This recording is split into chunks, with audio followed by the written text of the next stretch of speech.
Welcome students to section 3.2 of chemistry, and today we're going to learn about the International System of Units, which should be a review for you. And so when you see a sign like this where it says we're going to go to Carytown or Caryton, or I'm not sure what that says there, Hallowellinia is 51 and Willapa is 74 and 44. If there is no unit attached to that, how far is that? Is that 44 inches, 44 centimeters, 44 miles, 44 years, 44 chicken heads? You don't know what that is actually, that sign is telling you until you assign a numeric value with a corresponding unit so that we can all understand. So units help us understand and communicate. So you can think of units in our system in science as a way of communicating, almost like a language. How you can communicate in a particular language. It's an agreed upon system where we all discuss with. So there are 5 SI units. SI means international system. It goes System International is I believe from the French phrasing of it that is in the French language. That's where it started from. So SI means Standard International Units. Okay, so here are those units that they serve as reference standards. Okay, so the international system right here is abbreviated after the French name, and I'm not going to say that. That's what it means. It means the International Systems of Units, and it's a revised version of the metric system. So here are the standard units that we'll use in our chemistry class. Length, the standard unit is going to be meters. Mass is kilogram. Temperature is in Kelvin. We'll talk about Kelvin towards the end of the class today. That might be a new one for you. Time is in seconds. Then these next 3 are going to be new to you that you'll learn in chemistry. The amount of a substance is called a mole. Luminosity or luminous intensity is called candela, CD. And then electric current is ampere. So mostly this year, we're going to be using length, mass, temperature, time, and amount of substance, the mole. The majority of these 1, 2, 3, 4, 5 we'll use. These last 2 we won't use a lot. That's more you use those in physics. But remember, chemistry is a part of physical science, which is always related to physics. Physics and chemistry make up physical science. So there'll be times when we use this, but probably not in this class. The mole, second, Kelvin, kilogram, and meter are going to be our main units that we use this year. So units and quantities. What metric units are normally used to measure length, volume, mass, temperature, and energy? And here what they are. So the SI units of length is in meter, but in chemistry, you deal with very large and very small lengths. So they have other prefixes or conversions. So many of these like kilo, centi, and milli. You've seen those kilometer, centimeter, millimeter. Other ones that we'll use in this class are mega. Mega means a million meters. A micrometer or a micrometer. That's another way to say it. Micrometer is a 1/1,000th, 10 to the minus 6 meters. And then another one's nano. You might have heard of nanotechnology. Nanometer is usually the length when we talk about waves of light. We're talking about frequencies. We'll talk in nanometers. So that is 10 to the ninth, meaning a 1/1000th of a meter. So these are just different units we'll use. The majority of the time we'll be using centimeter and millimeter and kilometer, but from time to time you'll see nano, micro, and mega in there as well. So just be familiar with those. The other common units of length, very similar. Kilometer is meters, a standard base unit, but we use kilometer. Centimeter and millimeter is what we'll use primarily. Okay, from time to time, a problem may have decimeter in it as well, and micrometer, micrometer, nanometer, same thing that we saw when we were talking about units of different units. Okay, so the SI unit for volume, is a liter. Now, this is something is really going to be helpful for you. A liter is the base unit, but a milliliter is going to be 1/1000th of that. Now, here's the key that you're going to be using a lot in this class. 1 cubic centimeter is 1 milliliter. So a cubic centimeter is think of a cube of sugar. 1 centimeter by 1 centimeter by 1 centimeter would be about what a cube of sugar is. That takes up the volume of 1 milliliter. So when you have 1 cubic centimeter, you also have 1 milliliter. Make sure you can communicate and have those in your minds and use cubic centimeters or cc in the medical field to say I need 100 cc's of a certain fluid. An IV cc, that's what that means, cubic centimeter. You know that you can do it from cubic centimeter to milliliter. They're equivalent. We're going to be doing that a lot in this class, that type of conversion. And you'll see cubic centimeter and milliliter used interchangeably. You'll need to know how to work with those. All right, so the volume of 20 drops of a liquid from a medicine dropper is approximately 1 milliliter. Okay, so if you do that, that would also be 1 cubic centimeter. A sugar cube has the volume of, this is a sugar cube we were talking about, 1 centimeter by 1 centimeter by 1 centimeter high will take up the exact same volume as 1 milliliter does as well. A gallon of milk has twice as much volume as a 2-liter bottle of soda. So these are just reference points for you. So 2 liters of soda is about half of what a gallon of milk will have. All right, so the unit of mass is the measure compared between 1 kilogram. Now, recently that has changed. The standard unit for a kilogram used to be an actual block or cylinder of a metal that was held in a vault in France. That is now changed to tie it to a physical constant in the universe called Planck's constant and Avogadro's number, which we'll learn about later.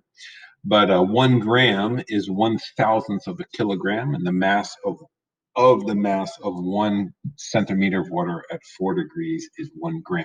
So the idea, I want you to think about this, that the gram is going to change based on the substance it's used to measure it, the temperature. All right. So actually, this is a little bit outdated. The standard for a kilogram is not based on a physical object any longer. It's based on Planck's constant, which is a physics constant, and it's also based on Avogadro's number, which is the amount of particles in 1 mole.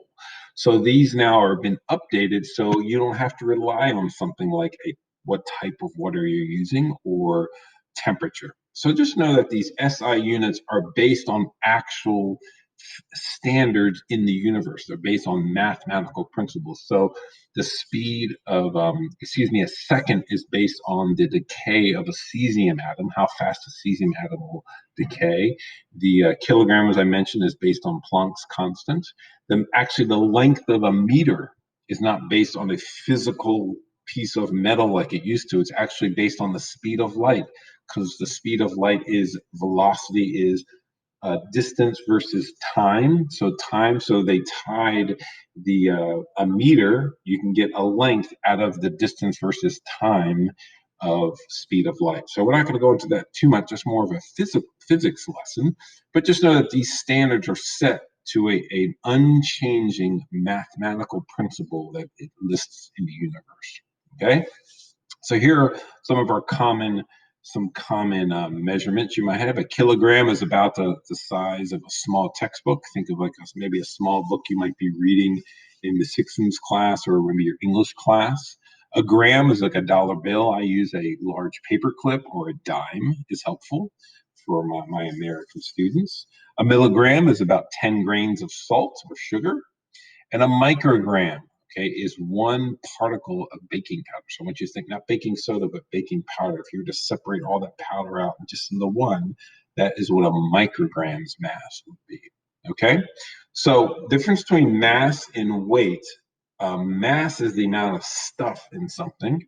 Okay, but so when you go to the moon, or when the astronauts went to the moon, they took all their stuff with them, all that made up their body, but their weight changed because weight involves mass times the force of gravity. So if you decrease the gravity, your weight will go down, but your mass is the same. So an astronaut shown on the surface of the moon here weighs about 1/6 of what he weighs on Earth, because the moon's gravity is about 1/6 of the Earth's gravity.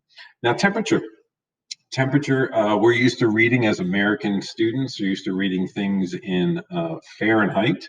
We're going to learn a different scale here. And temperature is just the measurement of the amount of kinetic energy in an object. It is not whether it's hot or cold, because that is relative.